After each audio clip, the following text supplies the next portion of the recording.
سلام دوستان، امروز قراره راجع به جزیره ایستر و مردمش صحبت کنیم.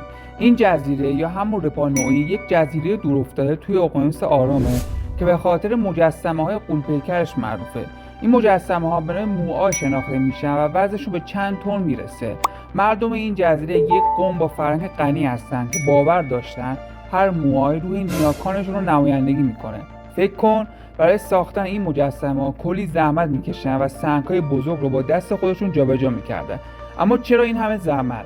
چون فکر میکردن این مجسمه‌ها برکت و خوشبختی رو برای قبیله‌شون برمقام میاره. اما وقتی جمعیت زیاد شد و منابع کم شد، اوضاع عوض شد و جنگ بین قبیله‌ها شروع شد.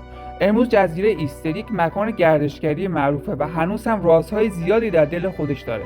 پس دفعه بعد که به جزیره ایستر فکر کردی، یادتون باشه که اینجا داستان‌های شگفت انگیزی داره. اگر دوست داشتی بیشتر بدونی، کانال ما رو سابسکرایب کن.